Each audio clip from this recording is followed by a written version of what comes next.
this crowd that almost don't mean much.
They went quiet on you.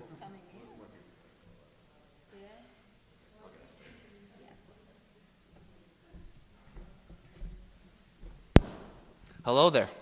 How's it going?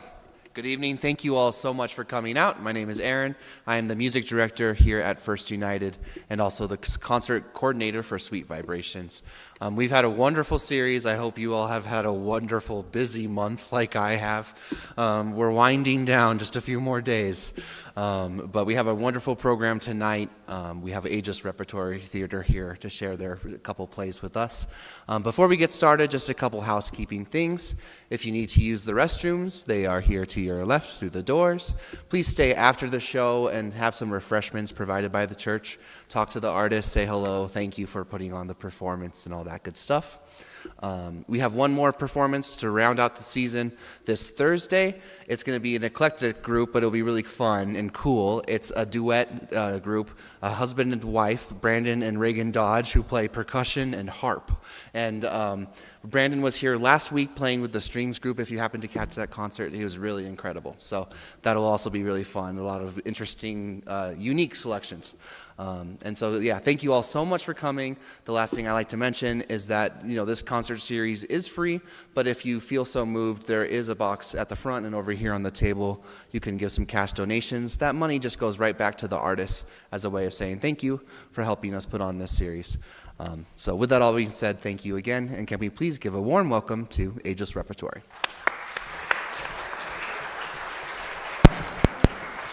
Thank you, Aaron, very much for inviting us to be here, part of Artown. We have been involved with Artown for a long, long time. A quick piece of history. The Ageless Repertory Theatre is a reading group, staged reading, if you will. We'll be using little black books. Look like this. And soon you kind of lose sight of the fact that we're looking at a book and just listen to the performance. We've been around 22 years. Matter of fact, the genesis is pretty much out of this church, where Len Overholzer ran Ageless Repertory Theatre for a number of years until we lost him about 9 years ago. And matter of fact, all of the performers tonight are part of the Ageless Repertory troupe, but we're also members of this church. You'll be seeing Elwood Miller, you'll be seeing Pat Smith in the very first play, and in the second play, Barbara Drake and I will be performing, and in between will be Carol Barr, and she's got a part in both of our plays. We ask you to do a lot of imagination on your part, because we don't have big props, we don't have big sets. We'll explain what it's supposed to look like, and now you use your imagination to have it work. What you're seeing here is an intercity bus. One row of them. Imagine there are multi-rows beyond that. There's a driver right up here. Ignore him. So you'll be seeing them riding on a bus and relating to that. In the second play, it will be a reception area for an office. And we'll rearrange the chairs a little bit to give you a sense of it being a reception area for an office. We will be wearing microphones, so you should be able to hear it very clearly tonight. But more importantly, I want you to meet the man that wrote our 2 plays today. He's a retired professor from the university and is emeritus to Ageless Repertory Theatre, and his name is Cleb Maddux. Cleb, would you mind standing up? There you go. That's fine. And the lovely Sharon is with him, also emeritus to us. The 2 plays are called Bus Ride, and the second play is called Not Kansas.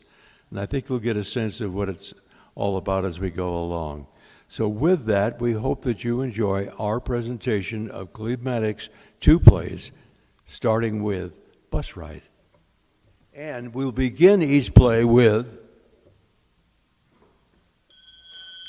a bell. We don't have a curtain. We're not going to dim the lights. And you may not know that we're over, but you will. All right, here we go.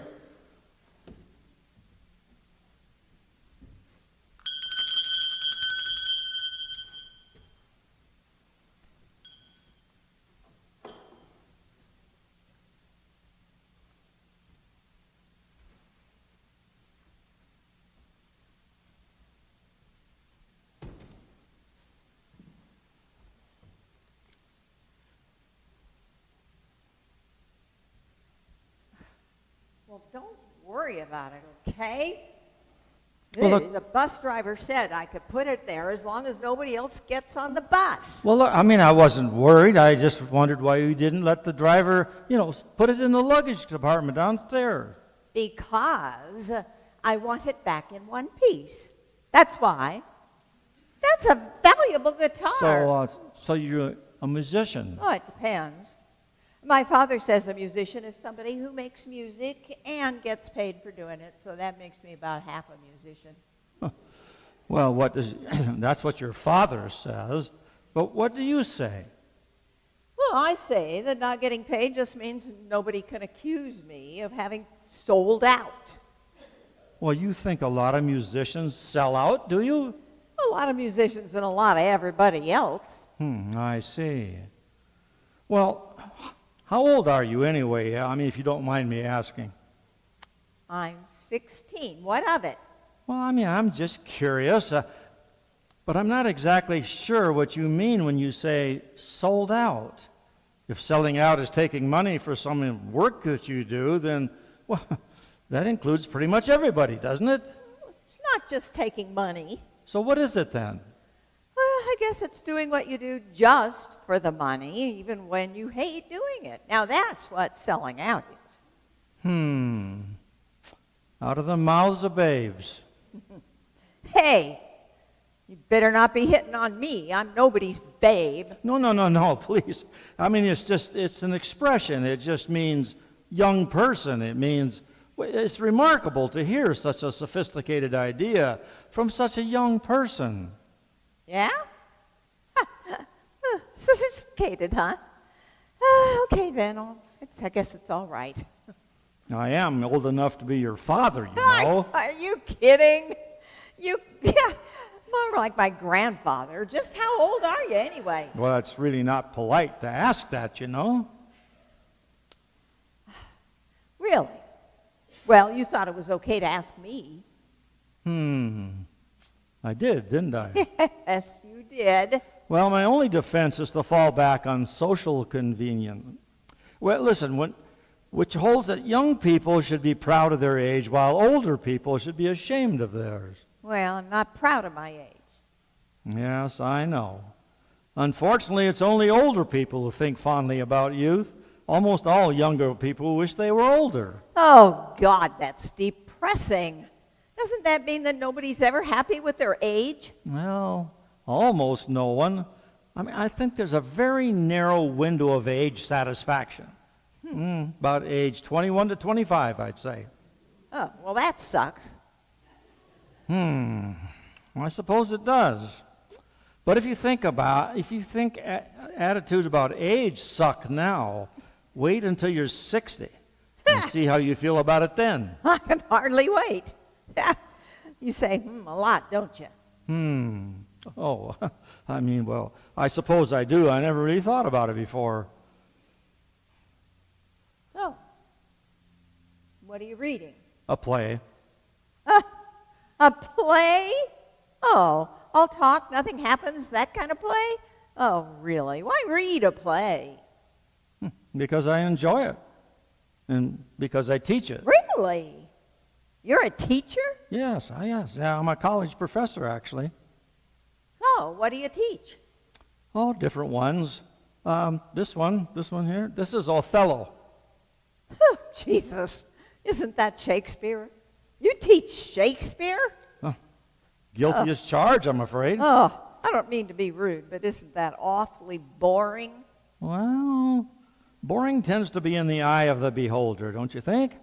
I mean, do you find it boring? Oh, God, yes.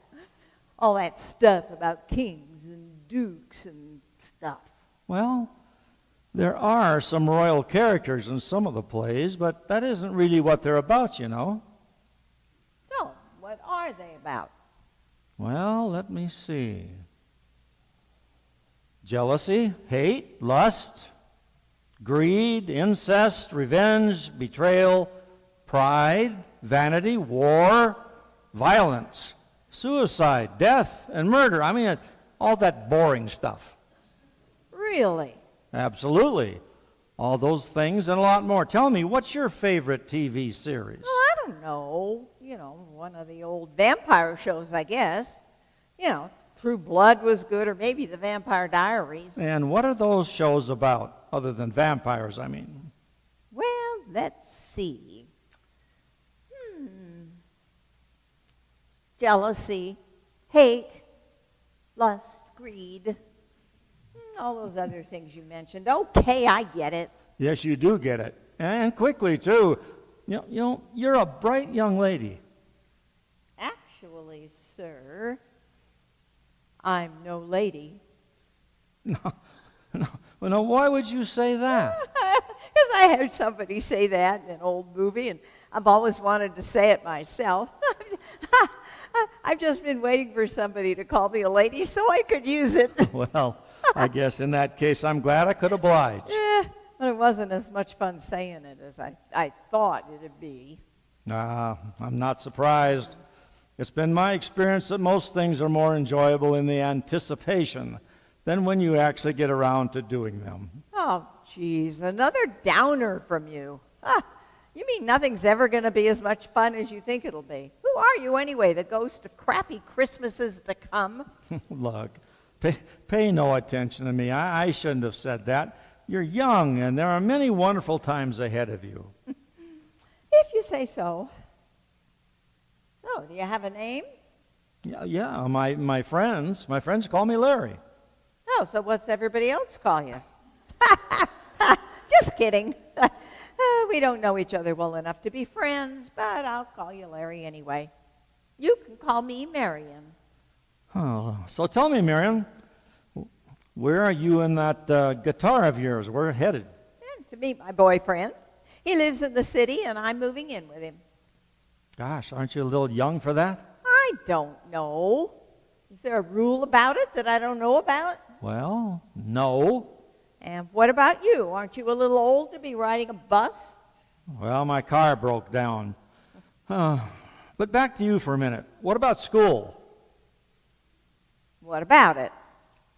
Well, you're 16. Doesn't that mean you're a sophomore? I mean, or best a junior? Well, actually, they skipped me at grade in elementary school, so I'm a senior this year. But it's early in the school year. I mean, does moving away like this mean you're not going to graduate? Well, I don't know. I haven't thought about it. You haven't thought about it? I mean, really? Okay. I've thought about it. I can graduate next year. This year I'm going to play in my boyfriend's band. Well, I'm glad you aren't giving up on school entirely. But I've read that when students drop out, very few come back and graduate. But some do, right? Yes, I think so. Well, I'll be one of the few, Mr. Professor. You don't know how persistent I am. Now, look, do your parents know about your decision? Do they know you're on this bus? Well, Mom's not around anymore. I live with my dad, and no, he doesn't know. He wasn't home when I left, so I wrote him a note. In fact, he should be getting it about now. Well, how do you think he's going to react? No, he's going to be mad, of course. The reason he wasn't home is that he was in his anger management class when I left, if that tells you anything. So he has a problem managing his anger. Well, sometimes. Yeah, sometimes. You should have heard him when I asked if I could get a tattoo. And are the anger management classes court mandated? Yeah, right. It was that or jail. Well, what did he do that got him into trouble? Well, he works the graveyard shift. And our neighbor, Mr. Prothero, he kept mowing his lawn while my dad was trying to sleep in the morning. So, Dad asked him to mow in the afternoon or evening, but he wouldn't. Well, that wasn't very neighborly of him. All right. So one morning last month, Mr. Prothero started up his lawnmower, and Dad went and got his deer rifle. My God, he shot Mr. Prothero? No, he wouldn't do that. He shot Mr. Prothero's lawnmower. Twice. You're kidding. Nope, he waited until Mr. Prothero walked away to empty his grass catcher, and then he shot the mower twice with his deer rifle, and then he went back to bed. I know I shouldn't smile about that, but somehow I can't help it. Oh, everybody does that. Even the judge smiled when he first heard the story, but then he got really mad. Well, actually, I think he was mad at himself for smiling more than he was mad at my dad for shooting the mower. But now my father has to pay a fine. Mr. Prothero gets a new lawnmower, and he has to go to anger management classes. So what did you do after your father shot the mower? I went inside to wait for the police. So you knew he was going to be in trouble. Oh, sure. I tried to stop him from doing it in the first place. Well, what did you think he should do about the mowing? Well, I suggested he mow our lawn at 4 a.m. while Mr. Prothero was asleep. Give him a dose of his own medicine. Well, that was a very sensible suggestion. Mm-hmm. But he wouldn't listen. Now he tells everybody that he was arrested for shooting lawn mowers out of season. Well, it's not really a laughing matter, but I must admit that the incident sets him up for some funny one-liners. Well, that's for sure. First time he saw Mr. Prothero, Dad asked if he could please have the grass catcher off the mower he shot because he planned to have it stuffed and hung over the fireplace. You know, it sounds like you like your father, Marion. Yeah, he's okay. He's my dad. We get along most of the time. Now, is he going to be upset about you quitting school? You know, moving in with your boyfriend. Oh, he'll get over it. I'll call him when I get to my boyfriend's house. Well, it's none of my business. But are you sure you've considered all the consequences? Jesus, lighten up. Ew, you're starting to sound like a teacher now. I am a teacher, Marion, remember? How could I forget, Mr. Professor? Tell me, haven't you ever made an important, spur-of-the-moment decision that turned out to be a good one? Occasionally. Very occasionally. Yeah. So, you think I haven't thought it through? What do you think I should do? Make a list of advantages and disadvantages? That's the kind of silly crap they talk about doing at school. No, at least that never worked for me. I always ended up with all the advantages for what I wanted to do in the first place and very few for what I didn't want to do. So what's so awful about the consequences of postponing school for a while and, trying to make it as a musician? Nothing when you put it like that. And what if I never went back? Lots of people drop out and don't come back. You said that yourself. Suppose I never went back to school. That wouldn't be the end of the world, would it? I'd still be me, wouldn't I? Well, of course you would. And I'd be the last person to tell you that getting a diploma makes you a better person. Okay, then why would it be such a big deal if I never got one? Look, I never said it would be a big deal. No, but that's what you're thinking. You're not going to give me that old lecture about education and how it opens doors, are you? I've heard all that before. Well, that's a very well-worn cliche, isn't it? I'm sure young people tire of it. You bet we do.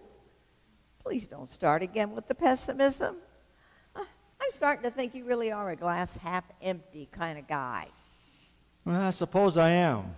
But there's an author I admire who said, "Some see the glass half full, some see it half empty, and some see it crawling with toxic alien parasites who want to devour your pancreas." Good Lord.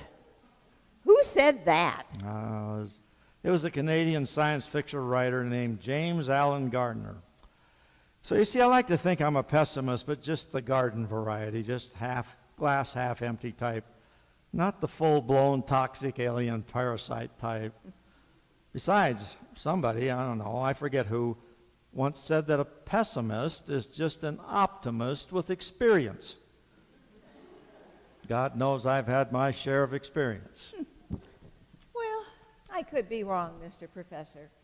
But judging by what you think of my plans, I think you may be sliding over toward the toxic alien parasites side of the pessimism scale.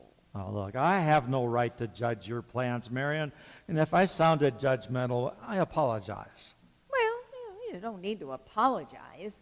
I guess a lot of people would think what I'm doing is a little on the crazy. No, let's talk about something else, shall we? What kind of music do you and your boyfriend play? Nothing special. A little bit of everything, I guess. And what does the band play mostly? Different places around town. But my boyfriend is saving up to buy a van so we can go on the road. Right now he just has an old Volkswagen Bug that keeps breaking down. So all the places we play have to be close to home. I see. I know what it means when you say "I see" like that. Marion, I didn't say a thing. No, but I know what you're thinking. You're thinking we don't have a chance because we don't have any money. But you don't know. Maybe our band will be the next big thing, and we'll travel everywhere in a big RV and, have an army of groupies who follow us around. Don't you dare say... Maybe. No, don't you dare say like that. It's possible, Yes, I mean, it is possible, but the odds are against it. How can you say that? You don't know Jack. You never even heard us play. No, I haven't, and you may be great. But the world's full of talented musicians who can't make enough money to live on. Some of them who have an education are my colleagues. They teach music classes at the university because they can't make a living as a performer. Holy cow. You are the professor of doom. What did I do to deserve you? I wonder if the driver would maybe let me sit on the hood for the rest of the trip. Well, you must be thinking of a school bus, Marion. This bus doesn't have a hood. Okay, fine. Maybe I'd agree to strap me to a wheel. I'd be in a better mood when we arrive than if I sit here next to you for the next 3 hours. Oh, you're right again, Marion, and I apologize again. I'll stop being negative, I promise. But it's just that I think the responsible thing to think about is the consequences of such an important decision. You never quit, do you? What do you mean, the responsible thing? It's my life, right? Who am I responsible to, if not to me? You're absolutely right. It's you. Listen, you don't know me. Money is no big deal to me.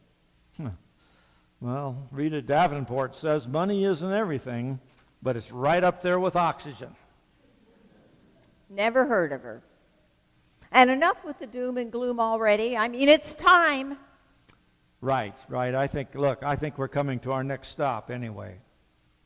Ah, great. Maybe you'll slow down when the bus does.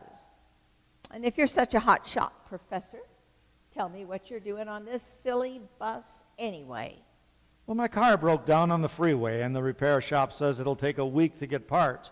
So I jumped on this bus. I think we're getting ready to stop. No, it's just a short stop to let people on and off. Well, I'm going to jump off and call my boyfriend. He doesn't know you're coming. He knows. He knows I'm coming, but he just doesn't know when. I left in such a hurry, there wasn't time to call him. I'll be right back.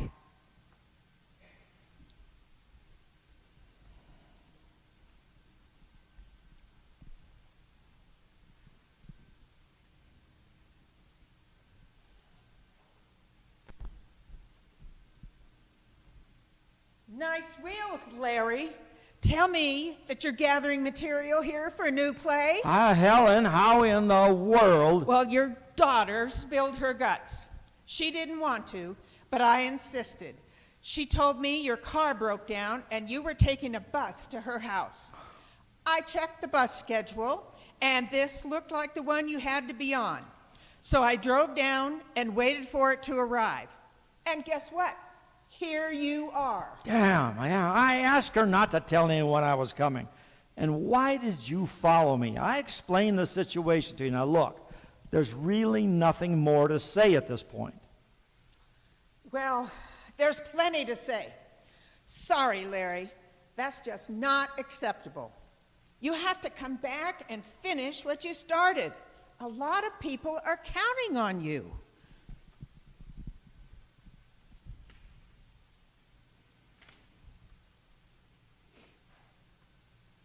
Marion, you're back. I'd like you to meet my literary agent, Mrs. Monheim. Helen, this is Marion. We've been sharing the trip and getting to know each other for the last few hours. Did you make your phone call? Yeah, but nobody was home. I'll try again later. Hello, Mrs. Monheim. It's nice to meet you. Nice to meet you, Marion. So, you've been looking for Larry. I don't get it. How did you know he would be on this bus? What's going on, Larry? It's a long story, Marion. Well, you're a literary agent? You didn't tell me you're a writer, Larry. Yesterday he was a writer. Today he's a fugitive. I never thought my job description included browbeating immature, irresponsible authors into living up to their contractual obligations. Wow. Larry, Mr. Do-Right, immature and irresponsible. The same. Don't look so surprised, Marion. If there were such a thing as literary agent's desktop reference, and if you looked up the words immature or irresponsible, you'd find a picture of Larry smiling at you. The literary agent's desktop reference. Not a bad idea. Maybe we could pitch that idea to some publishers. You and I could collaborate as authors. That's not funny. And unless you come back and get to work at once, I couldn't get you a contract to write the menu for a 3-stool greasy spoon in Moose Lick, Montana. Publishing and producing are very small worlds, you know, and the word gets around in a hurry. That bad, huh? And it's not all about you, you know. If this play folds before it opens, I'll be a marked woman. I won't be able to get an appointment with a producer, even if I have a lost Shakespearean manuscript tucked under one arm and Jesus Christ's finished autobiography under the other. What are you two talking about anyway? What play? What is going on, Larry? I thought you were a professor. He is a Professor Marion, and I'm not surprised that he didn't mention it. But he's also a successful playwright. Since he's now about to default on the contract and ruin his life, my life, and the lives of countless actors, stagehands, and a host of other theater people who are depending on him. I warned you this could happen. I tried to stop production 2 weeks ago. You knew it was too late by then. The money people were on board. Casting was finished, and the theater was reserved. So, what happened? What's the problem you keep talking about? Funny thing about plays, Marion, They need an ending. He keeps putting off finishing the damn thing. I've been reassuring everyone that he was almost finished with Act 3. Then, yesterday, he confesses there is no Act 3, no third act, publicity in full swing, rehearsals due to start in 2 weeks. Look, I tried, for Pete's sake. I mean, God, it was going great for a while, and then it just came to a screeching halt. So, he confesses that there is no third act. And then he bolts like a scared rabbit. He just disappears. Luckily, I had his daughter's phone number. You owe me, Larry, you slacker, and you've got to deliver. You ran away, Larry? Oh, what were you thinking? If you aren't through with the play, why aren't you holed up someplace working on it? Easier said than done, Marion. Could it be that you haven't adequately considered the consequences of your decisions? Listen to her, Larry. Out of the mouths of babes. You don't understand, Marion. I'm blocked. I'm blocked. Crying out loud, I'm blocked. I sit down at the computer and I can't write a thing. I have no idea how to end this play. My mind is a complete blank. Well, I've got to go. I've got to get off this bus, Larry. I think the driver's starting to give me the evil eye. But you have to come back. You have to finish this play. Go talk to your daughter, and then you come straight back to work. Do you hear me? I'll try, Helen. I mean, that's the best I can do. I'll see you tomorrow, Larry. But I am not promising anything. Well, I'm out of here, Larry. Marion, it was nice meeting you. Oh, goodbye, Mrs. Monheim. It was nice meeting you, too. Well, I've got to get off the bus for a minute and try to phone my boyfriend again. He should be getting home from work about now. Here, why don't you use my cell phone? Go to the back of the bus if you want some privacy. I don't think you have time to get off the bus. I think, we're about to start moving again. Well, let's hope so, Larry.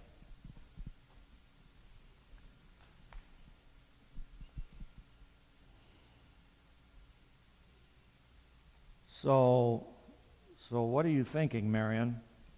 Well, Mr. Hypocrite, I was just thinking that maybe you should be the one to finish the trip on the hood of the bus. Can't say I blame you, Marion, but you don't understand what it means to be blocked. Yes, I do. Blocked is what you are when you have to choose to pay either the electrical bill or the rent, but you don't have enough money to pay for both.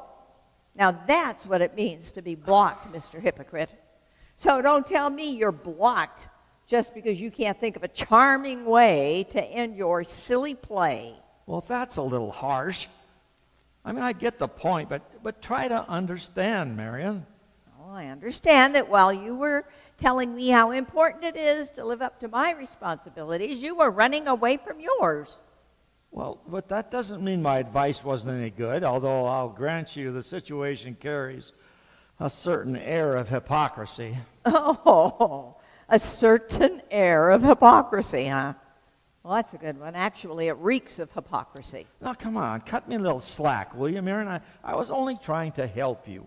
Well, actually, you should be declared the poster boy of hypocrisy. If there were any justice in the world, you'd be wearing a scarlet H on your chest for the rest of your life.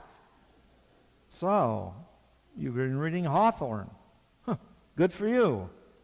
Don't try to change the subject, Larry. I'm not through being mad at you. Go ahead. I deserve it, I guess. Of course you deserve it.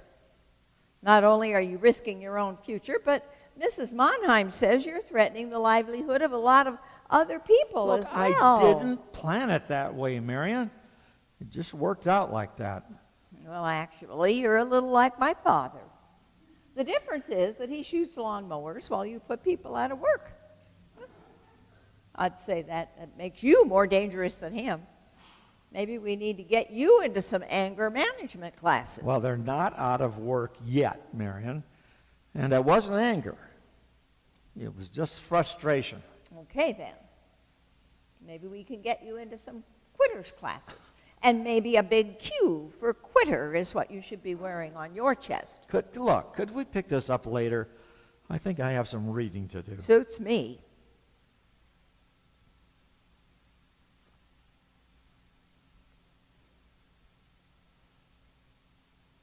Did you get through to your boyfriend back there? Yes, I did. And what did you tell him? What do you think I told him? Well, let's see. Now, this is just a shot in the dark. But I think you probably told him that you wouldn't be moving in with him this year after all, and that you're going home to finish your senior year. Close. How'd you know? Same way you probably know what I'm going to do. You're going back to finish your play? Yes. So was there never any real doubt about what either of us was going to do? Well, I guess there's always some doubt about anybody will do about anything. But when push comes to shove, I found that people usually stay in character. Oh. Were we both kidding ourselves about this bus trip? I mean, was it all just a big waste of time? Well, I suppose we were kidding ourselves a little. But I don't think it was a waste of time. What do you mean by that? Well, thinking about someone else's troubles can sometimes help you think more clearly about your own. And I think we learned a couple of things. Oh, yeah? Like what? Well, for starters, we realized that Hawthorne would probably put a big R on both our chests. You want to guess what that R would stand for? For responsible, right? Responsible, respectable, reasonable. Take your pick. I think they all fit. Maybe so. But I might surprise you sometime, Larry. Maybe. But I'd be willing to bet you never got that tattoo you were thinking about. Well, I may yet.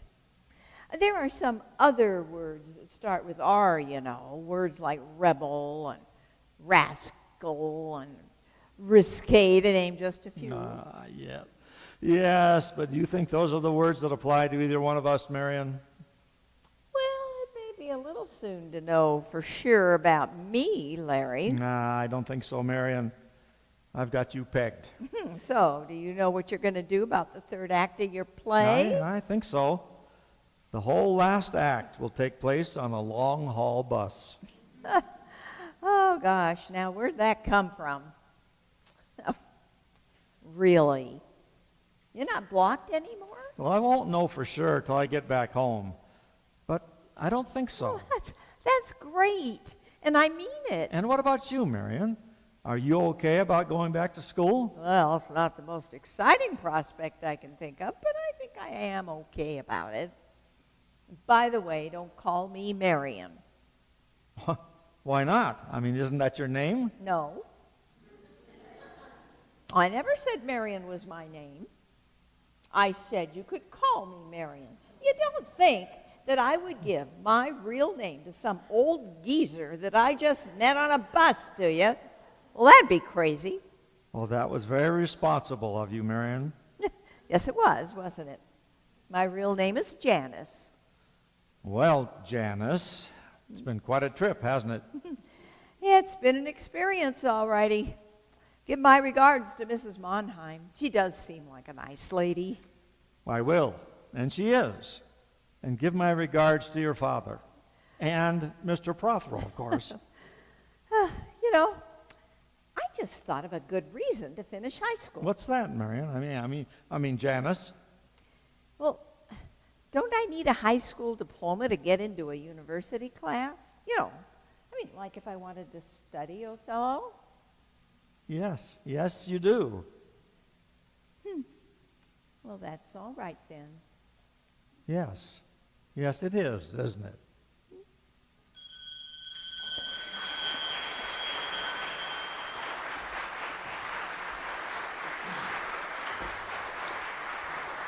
Stay calm. There's more. Let us change the microphones, the set, and we'll be right with you.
Oh, hello. Hello. I was told to wait here. Oh. Yeah. Right, but not for long, I hope. Oh, look at this view out this window. Wow, that is quite a view, isn't it? Well, it is the 44th floor, you know. Right, and we aren't in Kansas anymore, are we? Actually, I've never been in Kansas. Flat. Very flat. I beg your pardon? Oh, no, Kansas. I mean Kansas. It's flat now. Not you, for heaven's sakes. I mean, Kansas is flat, not... You certainly aren't... I mean, Kansas. I was talking about Kansas.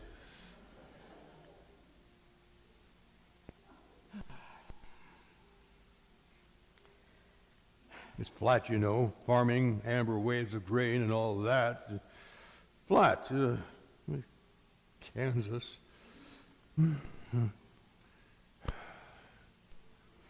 So do you work here? No, I don't. Well, neither do I. At least not yet.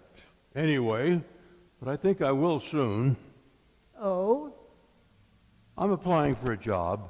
I just had my final interview with the search committee. Really? Really? I'm thinking that any minute now, that door over here is going to open and someone's going to tell me that I'm hired. So, you're confident? Well, everything's gone great, well, at least so far. And I think I'm perfect for this job. It's like it was made for me. Oh, really? And how is that? Well, for starters, it's a computer programming job, and I teach programming at the university. Oh, and have you ever had a programming job, like in the private sector, I mean? No, but programming is programming, right? Well, if you say so. But isn't one teaching while the other is actually producing? I suppose you could look at it that way, if you buy that old saw that those who can do while those who can't teach.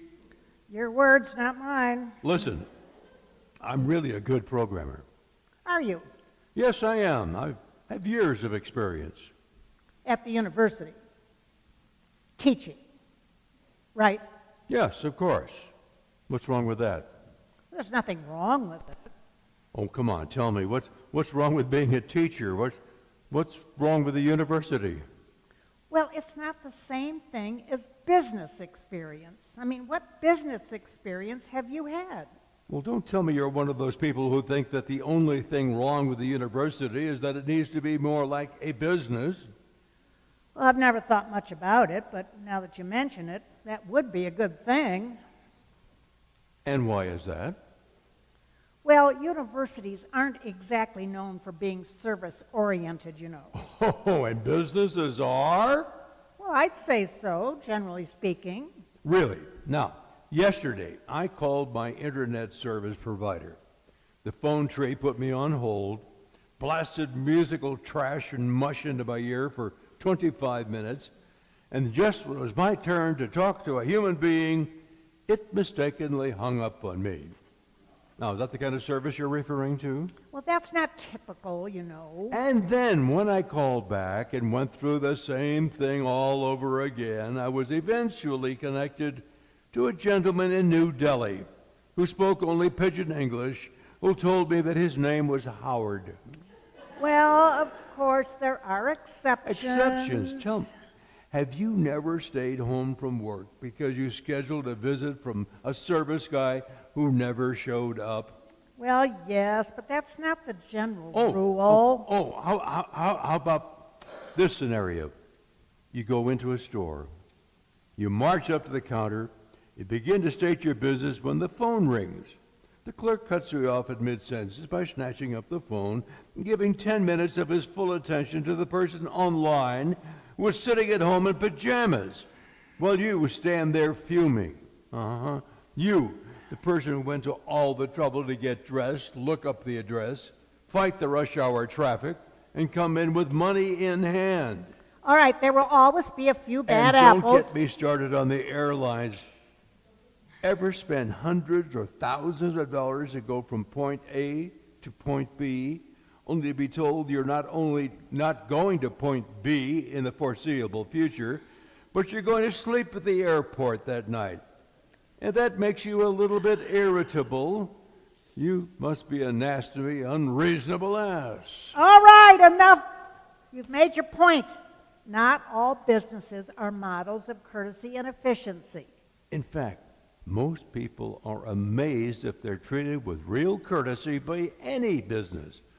And you're stunned if their package arrives intact and on time with all the pieces included along with a full act of coherent directions written in English. All right, point taken. But you must admit the same kind of things happens in universities. Regularly, I'm sorry to say. I'm afraid we aren't much better than the average business in that regard, but we certainly aren't any worse. Well, I suppose you're right. And I suppose an apology is in order. Can we agree that both businesses and universities should work on how they treat the public? Definitely yes, and I'm sorry if I went off on that. Did I hit a nerve? Well, I'm just a little nervous about this job. So what brings you here today? I'm interviewing for a job. You too? Well, what job? No, don't tell me. Don't tell me. Let me guess. I've got the list of openings right here. Let me take a look Oh, have closely. you? And so which job do you think I'm here for? Well, let's see. Don't tell me. Let me see. Are you here for the Human Resources Administrative Assistant job? So that's your best guess. Am I right? Why not the file flunky / coffee fetch girl or the ladies' restroom sanitation worker? Oh, come on. You made up those positions, right? Those aren't real jobs. Well, I certainly hope not, but apparently you're thinking that if they were real jobs, they'd be perfect for me. No, please. I wasn't thinking that at all. Huh, so you say. Would you like to explain why, out of all the positions this company is seeking to fill, you picked the low-level, clerk-type, gopher-flunky position for me? Well, I don't know. I'm not really sure, I guess. Well, I'm sure. No, please. I know what you're thinking, but I'm not a sexist. I'm not. I'm not. Next, you're going to tell me some of your best friends are women. No, I wasn't going to say that. No, I'll bet you weren't. There are probably no women in your university department, so how could you have any great friends who are women? Well, you're partly right. There's only one woman in the department. Huh, just as I thought. And what does she do? Run the copy machine and answer the phone? She's the department chair. Oh, really? How'd that happen? Well, for one thing, she's the best programmer I've ever known, and on top of that, she's a great manager. I'll bet she has a hell of a time trying to run a department full of men. Now, wait a minute. Isn't that statement just a little bit you-know-what? Oh, God, you're right.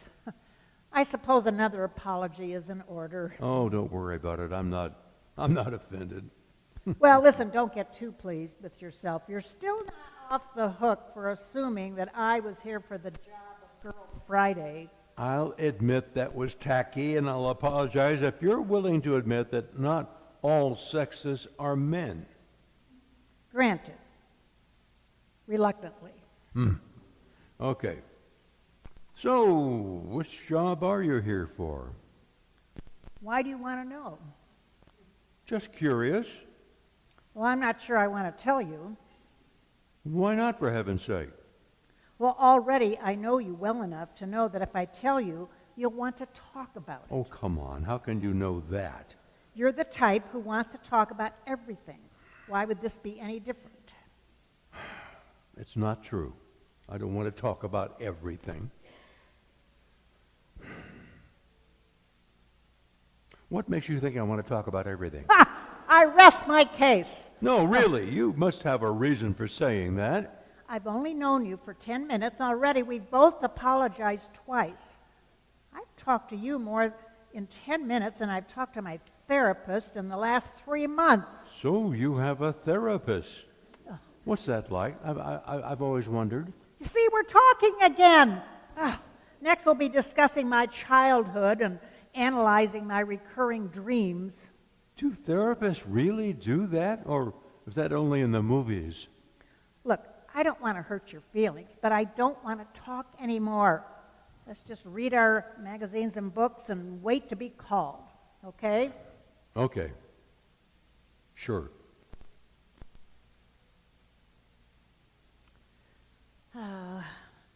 Look, I didn't mean to hurt your feelings. You didn't. It's just that I'm a little nervous myself about getting this job. Okay. I did hurt your feelings, didn't I? No. Maybe a little. Look, I'm sorry, and that makes 3 apologies, which must be some kind of record. No apology needed. I sometimes talk too much. Well, that was mean, and I should never have said that. Look, do you really want to know what job I'm here for? I'm a little curious, yes. Okay, but you asked for it. It's the programming job. You mean, Right, the same job. but you're a programmer too? Right. And we're both going for the same job? Right again. I can't believe it. Believe it. So you're a programmer? Yes, I'm the very model of a modern computer programmer. So do you have a programming job now? Yes, at compgames.com. Really? Isn't that the startup that developed Star Force Leader a few years ago? It is, and also Star Force Leader 2, 3, 4, and Star Force Leader Revisited. So you've heard of them? Are you kidding? That series is one of the most successful science computer games that was ever developed. Actually, it's the most successful sci-fi computer game ever developed, by far. Wow. Were you in on the development? I was the lead programmer. No kidding. I'd never kid about Star Force Leader. It's kept a roof over our heads, and a pretty nice roof, too. I might yawn a little, but I never kid. Yawn? What's to yawn about? It must have been tremendously exciting to lead that team, wasn't it? Weren't you excited? Oh, sure. The first year was great. Only the first year? What happened? What happened was Star Force Leader 2, 3, 4, and Star Force Leader Revisited. The next one will probably be Star Force Leader Gets His Teeth Cleaned. So you got tired of doing Star Force Leader? Huh, did I ever. And also, I just got plain tired. When we're in development, I write 1,000 lines of code a day and then spend most evenings troubleshooting the code of 12 other programmers. Was it like that for every version? Didn't it get easier? Well, maybe a little, but I still had to keep a cot in my office so I could grab a little sleep and still make deadlines. So what does your husband think about all this work schedule? What makes you think I have a husband? I never said I was married. Oh, well, you said your job kept a roof over our heads, so I just assume you were married. Well, that shows you don't know much about tech startups. What do you mean? They don't hire people with families. Really? That's illegal. Well, I don't mean there's a rule against families, but they go after single people. Married people don't work every day of the week and won't work every day of the week and sleep in the office for days before a deadline. I mean, what spouse would stand for that? Oh, right. I had no idea. But the money was good, right? Well, sure. Oh, gosh, but when I tried to think of what my job would be like in 10 years, I kept seeing myself working on Star Force Leader number 512 or something and still sleeping in my office 3 nights a week. Won't they let you do anything like a little more creative? Huh, not a chance. Star Force leader is the cash cow. The formula's in stone. Last year, in a beta version, I changed the color of the captain's yellow ascot to green. You'd have thought I put him in a cockpit dressed in a diaper. So a new color was not okay. No, not just okay. It got me a personal reprimand from the CEO for not submitting important changes in advance to the Innovation Committee. An oxymoron if there ever was one. So did you? Submit it, and did they veto it? I did, and they did. Nothing gets by that group of don't fix it if it ain't broke nitpickers. I don't think they ever approved a change. Well, when did this happen? Star Force leader was revolutionary, like nothing else in the market. What made the owners turn conservative? They aged. Don't I remember reading that the guy who founded the Yippies went on to work on Wall Street? Sure, Jerry Rubin. He became a stockbroker. Somebody wrote it, he ended up more yuppie than yippie. Well, there you go. Amazing what $75 million and 15 minutes of fame can do to your willingness to take risks. So you got bored, and that's what made you decide to apply for this job? No, partly. What else? Listen, what is this? Are you writing a book or something? What do you care? Well, I'm curious, that's all, because, besides talking, this will keep us both from worrying about the job. And come on, what have you got to lose? Anyway, we'll never see each other again after today. I suppose you're right. Of course I am. So, what's the rest of the reason you're looking for a new job? Well, the company is moving. Moving? Where to? Well, I'm not supposed to get specific about that, but they're still acquiring property, and it's at a new site, but it's out of state, and it's a small town. So, what's wrong with that? Well, after the way you've been working, I think you'd enjoy living someplace a little more laid back. Well, I might, but there's a problem. What kind of problem? Well, it's my daughter. I thought you said you weren't married. Listen, has no one ever explained to you that a woman doesn't have to be married to have children? Oh, of course. Damn. How stupid of me. I'm sorry. Is that apology 5 or is it number 6? Because I've lost count. 6, I think. As you have probably gathered, I'm great at sticking my foot in my mouth. Actually, this time you didn't. You can retract that apology because I'm not an unwed mother, for God's sake, just a divorced one. I was the poster child for what happens to people who work for tech startups and get married and start a family. So, why is your daughter a problem? Well, she isn't a problem. She's 8 years old and she's the light of my life. The problem is my ex. He and I have joint custody, so I can't take her out of state without going back to court. So, you need to find something in the area, right?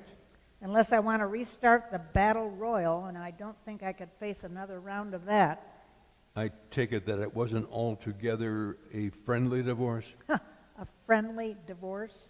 Isn't that another one of those terms like Innovation Committee? Yeah, or military intelligence.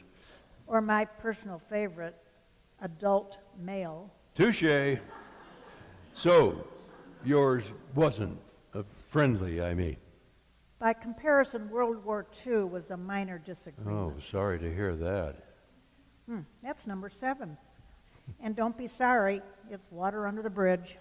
That's tough, though, having to leave such a great position. Well, that's what I mean. But I understand. Your daughter comes first. Right, but don't get all weepy on me. I told you how sick I am of Star Force leader. I know, but still. My parents divorced when I was 10, and I still remember how hard it was going from one to the other, although Dad pretty much disappeared after a couple of years. So I guess now you'd like to know why I'm looking to change jobs, right? Well, yes and no. What do you mean? Aren't you curious? Of course I'm curious. But in spite of myself, I seem to be getting to know you, and I'm not sure that's a smart thing to do. What's wrong with that? I'm not an axe murderer, you know. Of course you aren't. Oh, forget it. Okay, tell me why you're looking to change positions. It's my mom. Well, what about her? She's sick. Is it serious? Well, yes, if she doesn't get the right treatment. Oh, and they don't have that treatment where you are now? Is that it? We live in a small college town upstate. She needs to be close to, big city health care, and it's too far to commute here for her chemo treatments. I get it. Does she live alone? She lives with me. She moved in a couple of years ago when she first got sick. And you're willing to leave your university job and move here to get the treatment she needs? Well, of course, she's my mom. Wouldn't anybody? Huh. Not only no, but hell no. Decidedly not. This country is full of sick elderly people with no one taking care of them. It's the scandal of our generation. It's the least I can do. She sacrificed to raise me by herself and help me to get an education. That's very commendable, and I mean that. Oh, now don't you go weepy. No. Leaving won't be a huge sacrifice. The university has its drawbacks too, you know. Such as?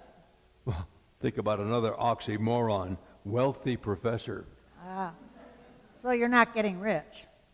But something must have kept you coming back for more, right? Right. Teaching can be habit-forming. Really? I mean, why is that? Believe it or not, when it goes right, it's as close as you can get without drugs to feeling like you're flying. And I know how corny that sounds. No, there's nothing corny about that. I feel the same way about programming. You do? Yeah, sure. You know what it's like, that feeling you get when you've figured out how to make a computer do something you thought no one had thought was possible? But I'm tired of Star Force leader. I can tell. But it sounds like you need this new job a lot more than I do. Now, why would you say that? You have a sick mother to think of. Yeah, but commuting isn't out of the question for us. You have to have a job in the city to keep your daughter. Oh, listen, there are other jobs. Your mother shouldn't have to face a long, tiring trip to the doctor every day. No, I'm sure I'm right. I'm going to withdraw my application. Listen, you do that and I'll swear I'll break both your kneecaps. Damn it. I knew it was a mistake to get to know you. Why do you say that? I'm just trying to do the right thing. That's the problem. I don't want you to do the right thing. I want you to be a creep. You what? When you came in here, I had you pegged as an arrogant, sexist, skirt-chasing jerk who thought he was God's gift to computer programming, and that was fine by me. You wanted me to be the creep? By the way, I kind of like being called a skirt chaser. No one ever called me that before. I think women pretty much regard me as a nerd, not a skirt chaser. I don't think of you as a nerd or a skirt chaser. I just made that up so I could dislike you. You wanted to dislike me. Absolutely. But why? I knew we were going for the same job. The receptionist told me. Really? But what's that got to do with you wanting to dislike me? Well, I knew that if you were a creep and I got the job, I wouldn't feel bad about being the winner. And if you got the job, I'd have a convenient creep to resent. That's crazy. And now it turns out you're a nice guy who's a dedicated teacher and a devoted son caring for his ill mother. You think I want to beat you out of a job that would make things easier on her? Damn you anyway. Well, what about me? If we hadn't gotten to know each other, I could have gone on thinking of you as an ice-cold man-hater with low-level skills and an affirmative action section complaint under each arm. Well, I'm not sure I like the low-level skills, but you might not be completely off on some of the rest. No way. Now I realize you're a lead programmer for the premier computer gaming company in the world and a worried mother who's willing to give it all up for her daughter. How do you think it makes me feel to go after the same job that you're after? I see your point. I guess we've both got a problem. I guess we do. But that doesn't mean I'm going to let you get away with withdrawing your application. I don't need a big, strong man to protect little old dainty, helpless me. Well, I doubt that I have a chance for this position anyway. Come on. Not 10 minutes ago, you told me how confident you were. Yeah, but that was before I knew I was going up against the lead programmer for CompGames.com. And as you pointed out, I've never had a programming job in the private sector. That's true. But didn't they tell you that this position is going to include responsibility for training new programmers? Of course. Well, I think your teaching background will probably more than make up for your lack of business experience. In fact, it will probably cause the search committee to pick you instead of me anyway. I doubt that. In fact, I'm sure they'll pick you. I should probably withdraw my application now and save myself the embarrassment of losing. Oh, no, you don't. I know exactly what you're doing. You're just concocting an excuse for throwing the job my way that you think I'll accept. No, that isn't it. Well, it isn't going to work. I'm telling you right now that if you withdraw your application, I'm going to withdraw mine too. The same goes for me.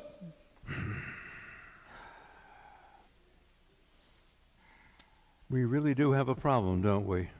Well, it's your fault, you know. Well, my fault. Not going to be my fault. There's one job and two of us. That's not my fault. It's your fault because you insisted we get to know one another. We were so much better off with our initial impressions. How can you say that? Those initial impressions were based on blind prejudice, sweeping generalizations, and mindless stereotyping. Right. All highly cherished and useful qualities from time immemorial. Wow, now that's a bit cynical.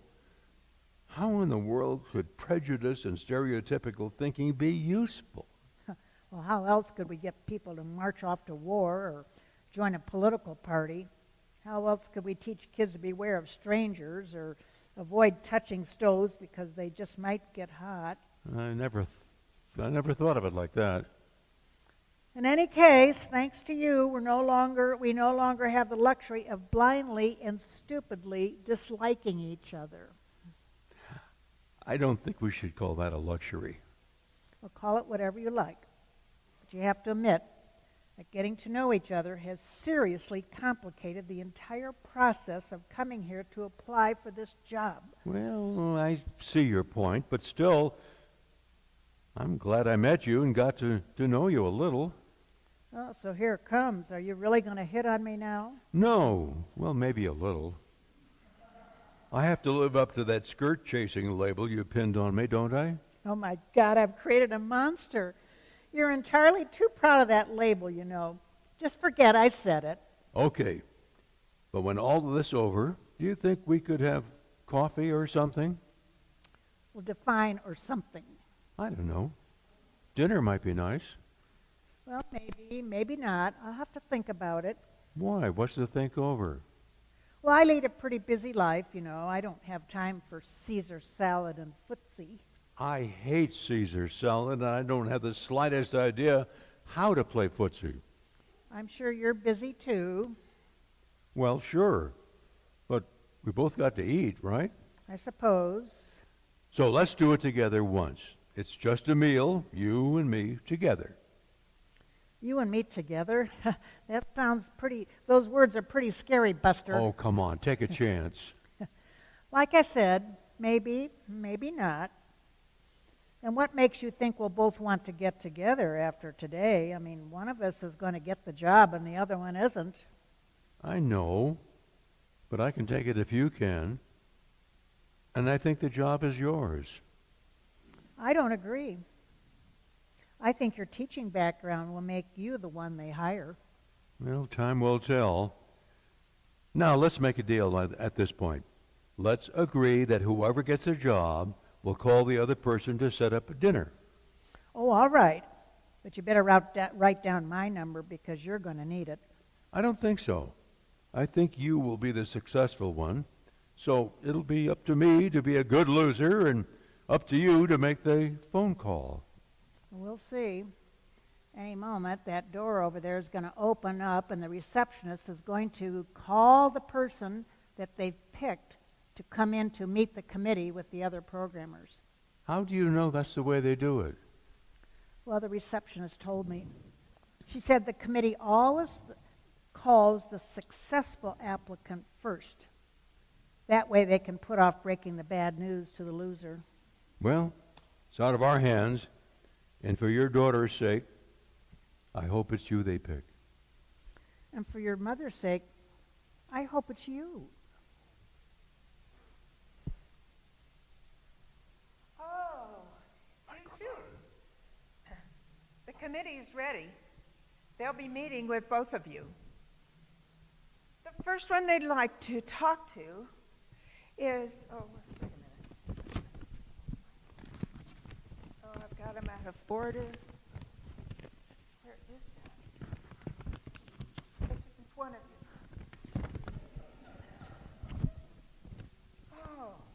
Oh, let's see. No. Oh, yes. It's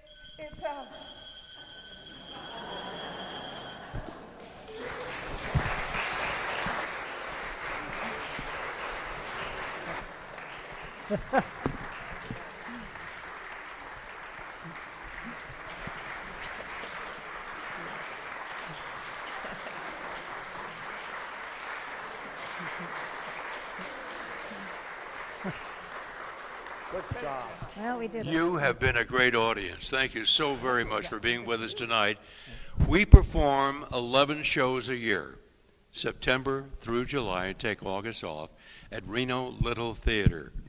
If you like to get more information about it, we can get your email and send off all the information.